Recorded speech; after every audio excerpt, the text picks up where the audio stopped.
جب ہم لوگ کہتے ہیں نا ڈھول نہ بجاؤ ماہ محرم پہ، تو ہمیں یزیدی ہونے کا لوگ تانا دیتے ہیں، اے یہ یزیدی لوگ ہیں یزیدی۔ ہم کہتے ہیں کیوں یزیدی ہو گئے ہم؟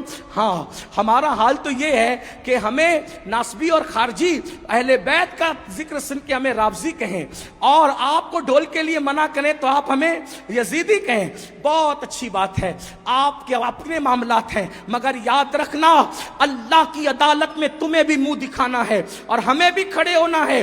ہم حق بات کہہ جائیں گے، کیوں ڈھول بجاتے ہو محرم میں، کیوں ڈھول پیٹتے ہو محرم میں، کیوں چڑھاوے چڑھاتے ہو بتوں کی طرح معاملات کر کے، تو آپ کہیں گے محبت ہے محبت۔ ہم نے کہا کیوں محبت ہے؟ جن کی شادیوں میں ڈھول نہیں بجے ان کی شہادتوں پہ ڈھول بجاتے ہو، بے شرمو۔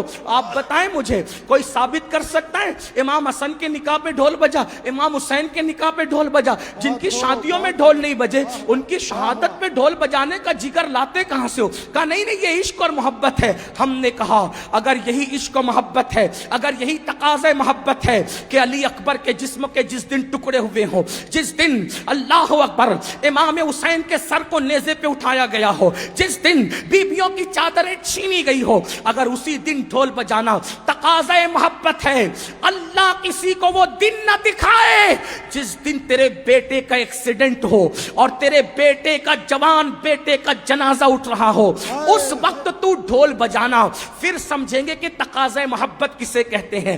تیرے جوان بیٹے کے لاشے پر تجھے ڈھول بجانے کی ہمت نہیں ہوتی اور ہم شبیہ پیغمبر کے جگر کے ٹکڑے کیے گئے، اس دن تم ڈھول بجا کر محبت کی علامت قرار دیتے ہو؟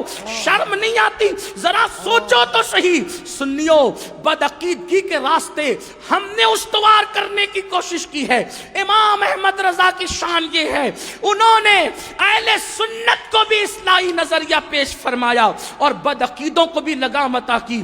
کم نصیبی یہ ہے ہم نے بدعقیدوں کے معاملے میں اعلیٰ حضرت کا موقف تو پیش کر دیا، لیکن اہل سنت کی اصلاح کے لیے انہوں نے جو باتیں پیش کی کہ ہم نے اس کی ہمت کی، اس لیے کہ ہم تو سوچتے ہیں فلاں صاحب ناراض ہو جائیں گے، فلاں صاحب۔ یاد رکھو قرآن کہتا ہے واللہ ورسولہ احق ان یرضوا، اللہ اور اس کے رسول زیادہ حقدار ہیں کہ ان کو راضی کیا جائے۔